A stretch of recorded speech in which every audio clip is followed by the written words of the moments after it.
UFC Fight Night Abu Dhabi, Whittaker versus De Ridder. Here are my predictions for you hardcores out there.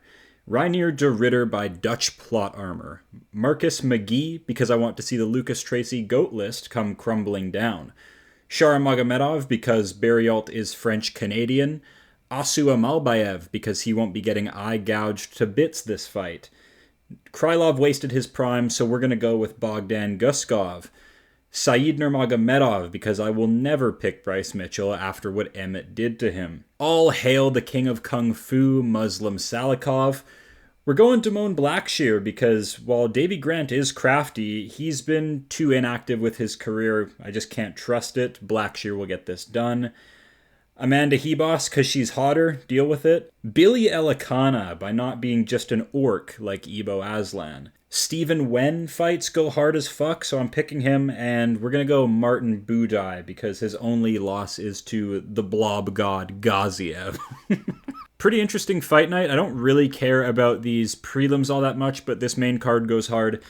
But I won't take up too much of your time. At the end of the video, we're going to talk about all these big fight announcements that Dana White dropped regarding Tom Aspinall, Cyril Gane, Yuri Prochazka, Khalil Rountree. All sorts of good stuff coming your way. Merab fighting Sandhagen. That'll be good stuff. We'll talk about that at the end of the video.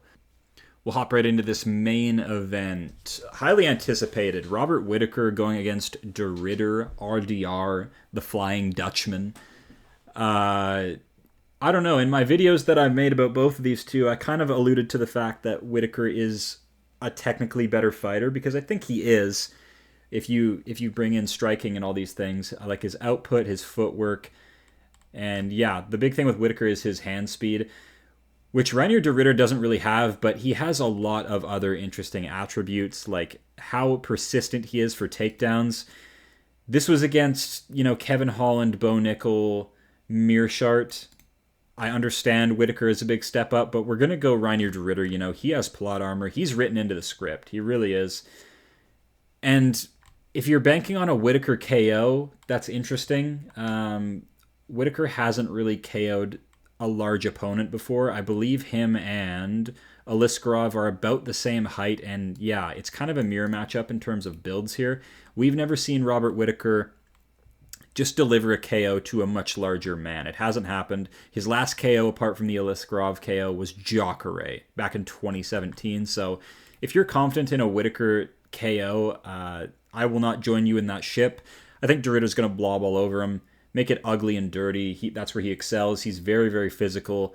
Before he gasses out, I'm totally aware he did gas out and quit against Malikin. I can't get stats for that. It was in, I don't know, Ryzen or some shit, but Malikin looked heavily sauced in that fight, so yeah, it's interesting. But De Ridder did quit. He basically just didn't. He refused to get up when the referee said get up. He was either exhausted or heavily concussed. But he was fighting a heavyweight, and Whittaker's not that. He used to be a welterweight. So yeah, we're gonna see this takedown defense put to the test. Hamzat. I know Hamzat. That loss of his has kind of an asterisk because of this, injury that came with it. This rapid sub loss to Hamzat Chimaev because of his freak jaw injury, but. Yeah, that he couldn't stop the takedowns, and I know, are we really putting Chimaev in the same boat as De Ridder? They just have different styles. De Ridder is much the same. He's looking to blob it up, get messy, grapple. Yeah, interesting stuff. Whittaker's a sweetheart, big gamer, big family man. I absolutely want to see him win, but I don't think it will. This is full camp De Ridder, full camp plot armor coming at him, so we're going to go with RDR. Petr Yan, Marcus McGhee. Now, this is the talk of the town because we have Petr Yan. The video just dropped. You guys know the deal. Insanely composed, insanely tactical boxer, Muay Thai fighter, good trips in his arsenal, deadly clinch. Is he getting finishes like he used to? Absolutely not. Once his last finishes were Aldo and Faber, old heads, unks.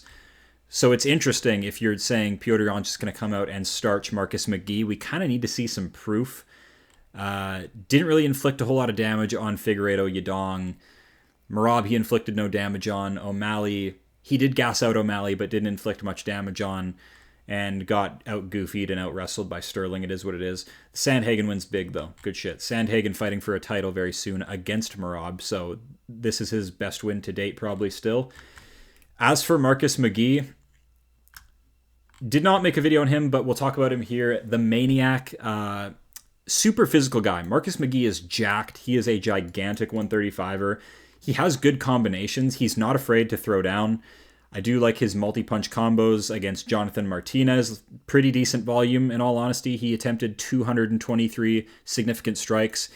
Was Jonathan Martinez a gun-shy bitch in that fight? Yes, he was. I don't know what happened with him, but yeah, this is kind of the story of Martinez recently. Just weird low volume. Like, he just wants to kick and kind of like just not showing confidence in the boxing. So Marcus McGhee, I get it. It's hard to get on his side about this.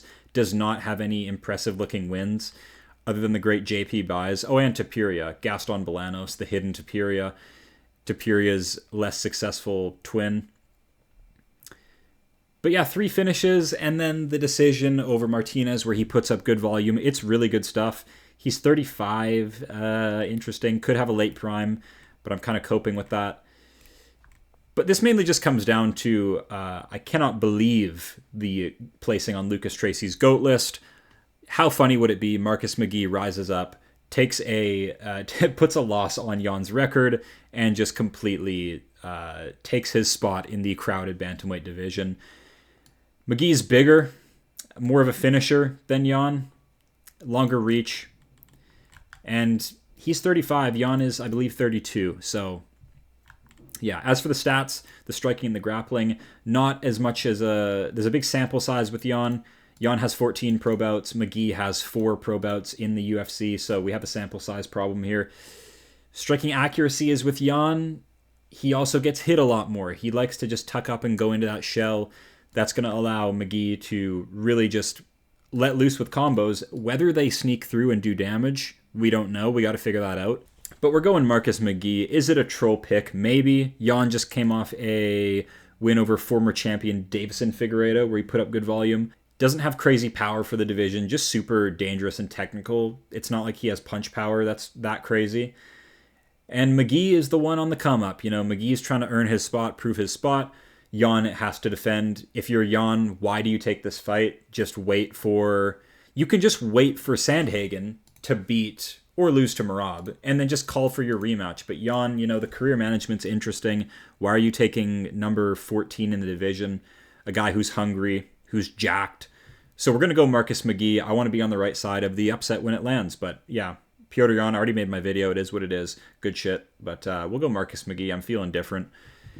SHARA Magomedov, Marc-Andre Barriault, not much to speak on. I will talk about SHARA a little bit in the Michael Venom Page video that's dropping this week, so I won't get into him too much, but he is infinitely a better striker than Barriault, who relies on power only. Yeah, likes to just bulldoze forward and can get away with that against, you know, Eric Anders, Marquez, Jordan Wright, Dolce Lungiambula, guys with no footwork and guys who aren't lethal, tactical, smart on the feet at all. So, SHARA Magomedov, yes, he has one eye. A cycloptic Russian striker. He does put up good volume. He is dangerous. He is creative.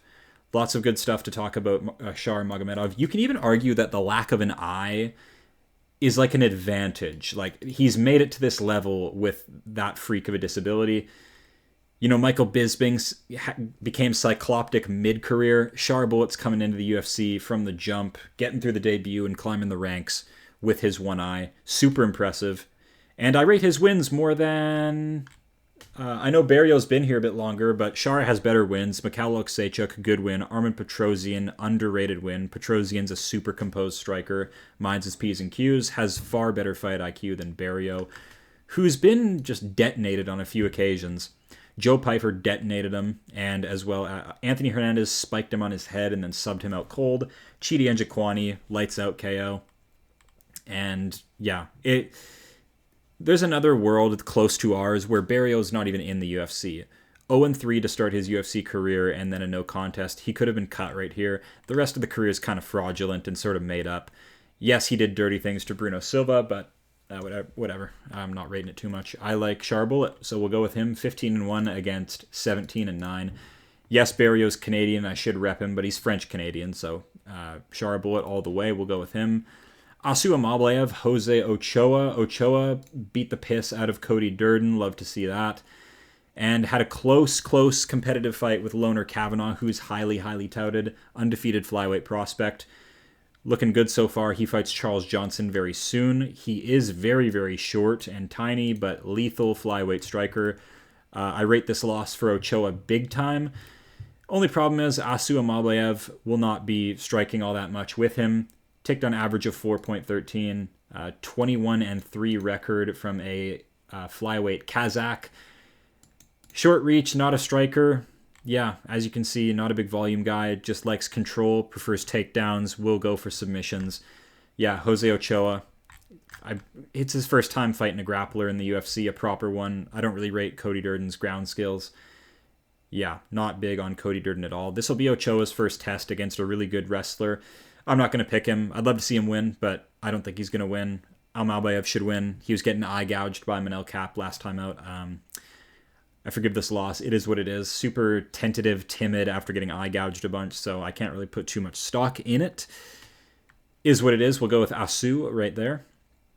Nikita KRYLOV, Bogdan GUSKOV. Battle of the Ovs. Who do we go with? Krylov's been around a long time, actually, against a lot of bottom feeders. A lot of his early round 1 finishes, round 2 finishes came against bottom feeders. Notable wins, Ovent St. Preux, Johnny Walker, a washed Gustafsson. The Uzmir win's not bad.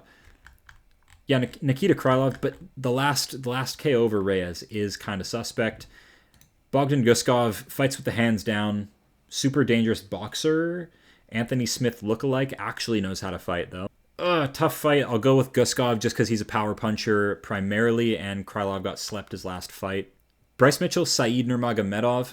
Sorry, Bryce Mitchell enjoyers, but we will be going with Said Nurmagomedov. I like his front choke series.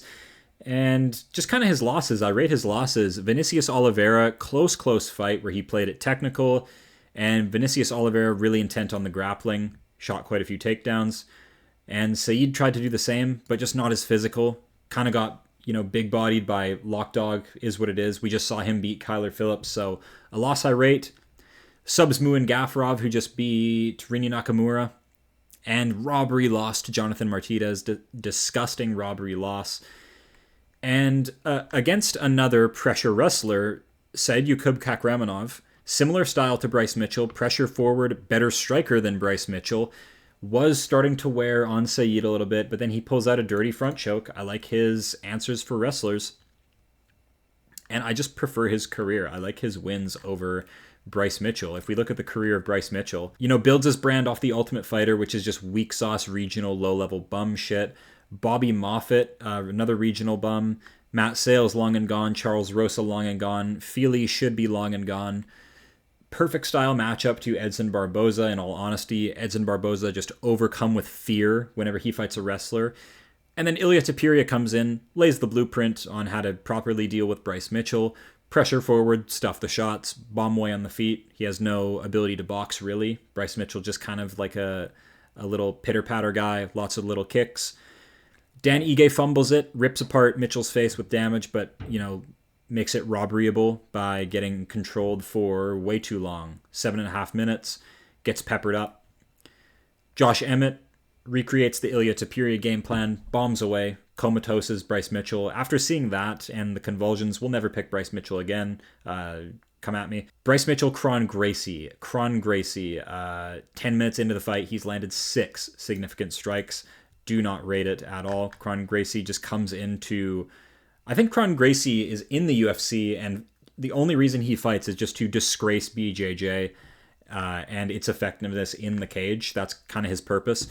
And then most recently, Gene Silva, who stuffed 13, 14 takedowns and just ripped apart Mitchell on the feet with good damage. Love to see that. And so Said Nurmagomedov, I trust he's the better striker as well. Way more creative. The one argument I see for Mitchell is the pace he pushes. Could gas Nurmagomedov out, as we've seen him gas before, but that was against, a physical freak like Vinicius Oliveira. Much bigger than Mitchell, much more muscular, actually knows how to strike, so I'll be going with Said Nurmagomedov. Muslim Salikov, one of my favorites, pure striker, the king of Kung Fu, all hail the king of Kung Fu. Carlos Leal, Arguable win robbery to Rinat for Kretinov that we need to do some more deep diving on. Interesting stuff. Rinat's had some close ones. Destroys Alex Morono. It is what it is.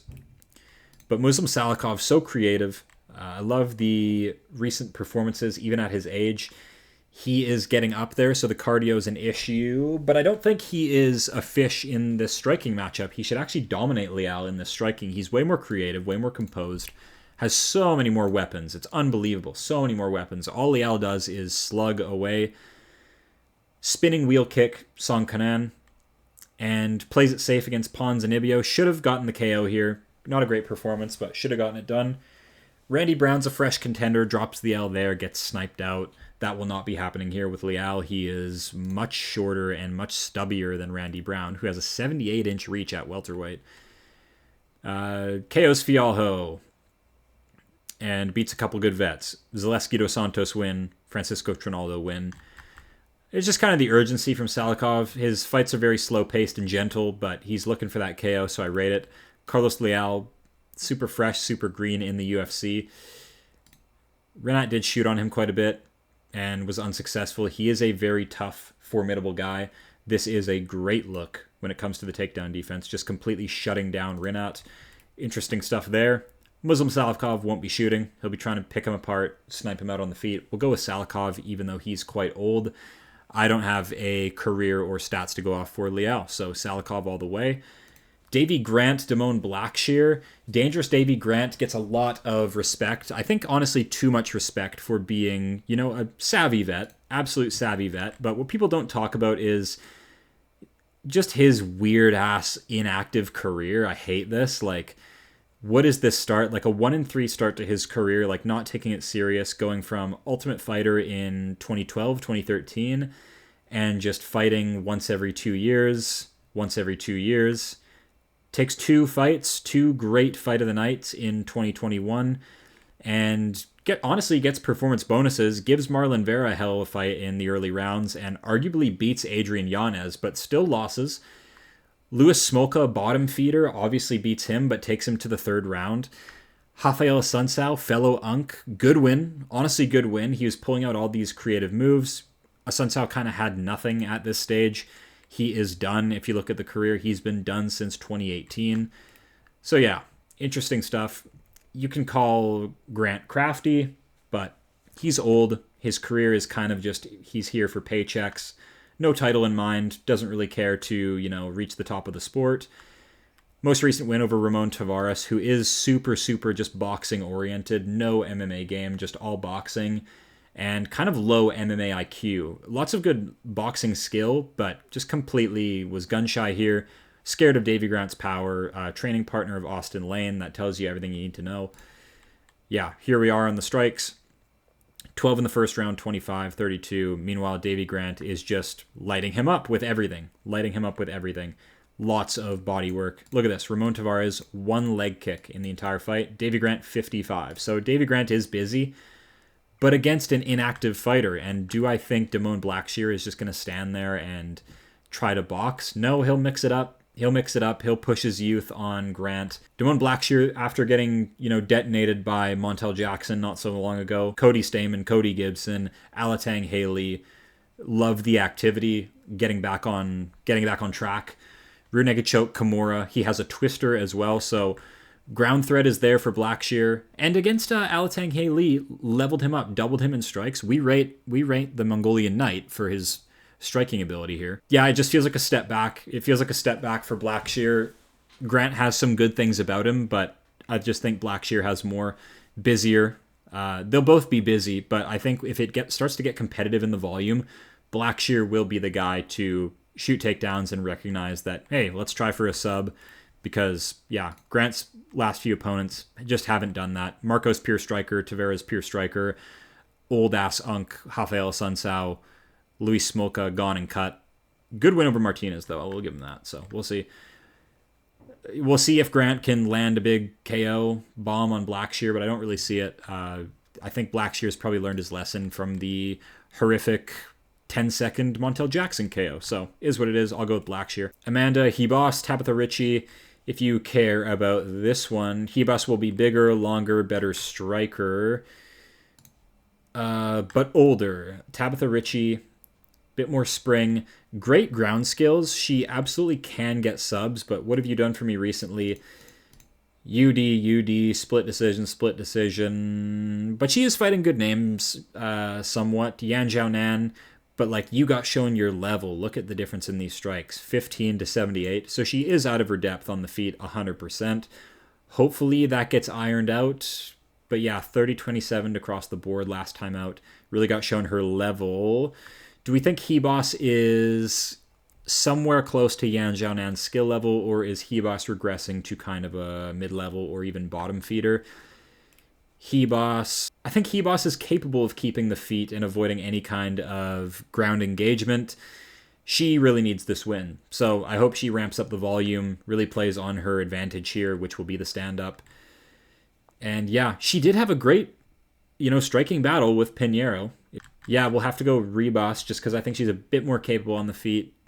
As for Tabitha, athletic, flexible, good ground battler, but strength of schedule, not really doing much. She avoided being subbed by Jillian Robertson and had a good volume performance. But yeah, little power, no danger. Got shown her level by Manon Fiorot. Got shown her level by Lupi Godinez and Yan Jiaonan. I think Hibas is kind of amongst those names and should get this done. The return of the Orc Ibo Aslan. My thoughts on Ibo Aslan, crushed cans on regionals with big power, striking, very aggressive guy. But an Orc just kind of comes forward and punches and hopes to win. Not a huge fan. Iwan Kutalaba survived the first minute and then just took him down and subbed him with an easy arm triangle. Iwan Kutalaba, interesting 1911 career. Plenty of successes and failure in the UFC, all against the mid-level. Bottom level, mid-level. Weird-ass Khalil Roundtree win, that's awesome. But other than that, Kutalaba's kind of a bum. Ibo Aslan against Billy Elkanah here. Yeah, like the game plan to beat Aslan isn't really that complicated. You have a big giant physical freak who has low fight IQ and just hopes to win by slugging away. I don't rate any win. I don't rate the Dana White Contender Series win. Anton Turkalj is a fraud. He just got brought into the UFC because he's goofy and funny and is here to lose to people. So he's out. Ibo took him to the third round. And Rafael Kakera did nothing and just got completely crumpled up against the cage. Billy Elkanah seems actually technical. He made it to halfway through the second round with GUSKOV on short notice. Good stuff. Just kind of got ripped apart, got bullied a little bit. Probably should have pursued the ground a lot more on GUSKOV. But, GUSKOV has an interesting style, hands low. GUSKOV has the hands low to defend those takedowns. And yeah, that probably just gave Billy Elkanah problems. He's coming fresh off regionals, so he had probably just never seen this style before. But as for this fight, this is a step down, and I think Billy Elkanah could sneak it. Ibo Aslan, yeah, we'll see what he does. I'm not high on him. Just a big low IQ slugger, a big orc. Low IQ. Yeah, we'll see. Awesome fight on the early prelims. Stephen Wen is my guy. If you haven't seen a Stephen Wen fight, go check it out. 9-2. I believe he's fighting out of Fortis. I believe he's a Fortis guy. Extremely high volume boxing. Gotta love it. Goes to war every time out. He's not looking for submissions. He's not looking for wrestling. Just good old street beefs, Stephen Wen. Loses to Elon Cruz by flying knee at the end of his Dana White Contender Series fight. Still gets signed, or still gets brought back. 3 performances on the Contender Series. I don't have a problem with it. It's good shit. He put on bangers every time out. Destroyed AJ Cunningham, who hasn't. Jarno Aarons, good, respectable Dutch kickboxer who trains with Reinier de Ridder. Scrappy-ass fight. He was dropped, but I'm almost certain he stung Jarno Aarons back. Go watch this fight. Crazy war. It earned them fight of the night on some bullshit Apex card. But Stephen Wen, awesome volume. Big Fortis guy, the ninja. He's great. 5'11", 73-inch reach. Great metrics for 145. I like it. And against Muhammad Yahya, the UAE warrior, one of the only people who fights out of the United Arab Emirates. Yeah, their regional circuit is just trash. He is coming in super, super green. He has nothing that great to speak on. Got UD'd by Trevor Peek on volume. He lost on volume to Trevor Peek. Interesting stuff. Was also out-wrestled by Trevor Peek, so you can't look any worse, really. Yeah, no heart, no skill. Kaue Fernandez, this is him being shown his level. Fernandez, I believe, is fighting Fresiam next. Yeah, actual elite level contender. So, yeah, got shown his level there. Step down with Stephen Wen, but I still don't think he'll win this. Trevor Peek is Trevor Peek, and he did what he did to him. I don't see him making leaps and bounds in his training in this amount of time. Fighting once per year like this, da-da-da. I don't think he's ready. Stephen Wen is a menace. Incredible volume. He is going to either KO Muhammad Yahya or just pull him into a brawl and drown him, is what it is. Stephen Wen all the way. I hope he goes far. Super fun guy. I love Fortis MMA. And Martin Buday against this Marcus Buchecha guy I've been hearing all about. And his, he's got 100 BJJ medals and all this. No Contender Series appearance. Getting brought right into the UFC. 5-1 record. A bunch of subs over cans. Martin Buday, decent career, passing the bottom level of heavyweight and even getting some wins in the mid-level of heavyweight. And this loss to the Blob Goat, the Blob God, Shamil Gaziev, completely forgivable. This is like losing to John Jones. It's completely forgivable.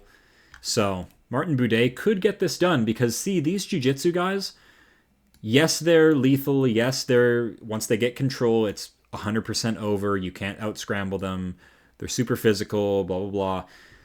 But they're not conditioned to take punishment. I'm sorry. Like, even Damian Maia, all these guys, like, they're not in the gym boxing and, fighting through the fire. They're grappling. They're rolling. It's a bit of a different look. So this guy could just have a glass jaw. We don't know yet. He could just, a jab could literally make him go cross-eyed and he could fall apart. So I won't be picking him until he gets through the low level of heavyweight. Don't trust entry-level BJJ guys unless they've been, ran through the ringer of like a Kill Cliff or something. Like Gregory Rodriguez went through regionals with his stand-up and like Kill Cliff trained him to be like a beast. Like I know he doesn't have incredible BJJ accolades like Buchecha, but I need to see some MMA experience first before I just go, bet the house on this guy because he has 100 BJJ medals. He could just have a glass jaw. Yeah, we're going to go Martin Buday over Buchecha. Not because he's better, just because I can't trust Buchecha yet. He could be a glass jaw BJJ nerd who's never actually felt a punch, so we'll see. As for the more recent news, we have UFC 320 Ankalaev Pereira 2, but we have this matchup that's been announced, Prochazka Roundtree. I think Roundtree is going to break to the goofy shit that Prochazka brings, like this unorthodox whirlwind of everything. Spins, kicks, whatever. Roundtree is going to go at him with the fundamentals, but the Roundtree of old would absolutely quit to a guy like Prochazka. Like, Prakniau, Kutalaba are able to mentally break Roundtree and get him to quit. Like, this Khalil of old would absolutely lose 100% to Prochazka at the time. Now it's a little bit different, but I'm still going to go with Prochazka, but for a different reason. Pereira has caused unbelievable amounts of damage to Roundtree. Yes, it was somewhat competitive, but when we're talking, long-term damage, it's been done. Khalil is a different man because of that. You can say, the big rebound on Jamal Hill. This was more how bad was Jamal Hill. Why are you taking Khalil Roundtree? How about you rebuild, deal with your weight issues, and then come back after you've put down the sweets to fight a guy like Khalil? Because he looked awful in this fight. Super tentative. Was coming off 2 KOs in a row. Big red flag against Khalil, like power guy. Why would you do it? And just scared shitless to get 3 KO losses in a row, so just reserves himself to losing a decision to Roundtree. Super pathetic. Khalil is composed in it, though. Runs his game, shows composure. Good stuff. Shows a championship level. Shows he can make it 5 rounds, so good stuff there. But we're talking different shit with Prochazka here. He's going to mix it up, bring it goofy. I don't think Roundtree will be ready for it. Yeah, we'll discuss it more when the actual time comes for it. When is this card? October 4th, a ways out. We'll do some thinking on it. As for the rest of these big matchups, we have Dvalishvili-Sandhagen. Am I crazy to think Sandhagen is going to just do some goofy shit and win? Like, heel hook, blow out Merab's knee? I don't know. I haven't given it too much thought, but one of these days, Dvalishvili's reign will come to an end. And I just see a world with Sandhagen holding that belt and just being obnoxious as all get out, with Ryan Hall in the background, with just a cheesy grin on his face. Yeah, it's interesting. Sandhagen's a lot bigger, but there have been a lot of people bigger than Merab that have been able to, or that have not been able to find any success, really. So yeah, we'll see what he does. We'll see how Sandhagen shows up, if he's all talk. We know Merab's game. It'll be to gas Corey out over and over again, bring him to the ground. Yeah, it's who's better on the night. We will see. As for danger and getting a finish, it's absolutely the advantage goes to Corey Sandhagen. Flying knees, cuts, kicks, punches. Corey has it all. Merab has big overhands and, big straight rights, big power, but it's one at a time from Merab. Very low threat on the feet from Merab, so I think Sandhagen will be allowed to get away with some stuff. We will see. But that might not matter because the cardio is weaponized from Merab and could break Sandhagen quite easily. Could have Sandhagen completely gassed out by round 2, round 3. That's also a possibility I'm willing to accept. So, interesting fight. We'll do analysis on it. I'm sure before October 4th, a Merab video will be released by me. So, stay tuned. We'll figure it out when the time comes. I'm not the highest on Sandhagen as a title contender. So, yeah, interesting stuff. That is my early take. And as for this rematch, Ankalaev-Pereira, nothing really changes except for they have now got a lot of data against each other. Yeah, Pereira fights scared of the takedown, falls behind on volume. His kicks are weak when he's going backwards. We know this. Magomed Ankalaev came close to being clipped with some big bombs, so I still think he could be KO'd here. But yeah, it's interesting. Ankalaev just has more options from a lifetime of grappling and doing wrestling work, sambo work. That's just a huge advantage on Pereira. We just saw him fail every takedown and still win. So it's hard to make a case for Pereira getting the win here, because if Ankalaev gets any work done with the grappling, I think it'll be an easier night, man. Like, Pereira has been a master at avoiding the ground. It's actually quite insane. Good takedown defense and just good get-up game. I think if we ever see him flat on his back, he's getting completely exposed down there, and that could happen here, so we'll see. No official pick yet, but yeah. Excellent pay-per-view shaping up here. This is already awesome. You can build whatever you want under this, and it is set. But yes, as for Whittaker to Ritter, let me know who you got, and I will see you on the night of with the instant recap. All right, guys. See you later.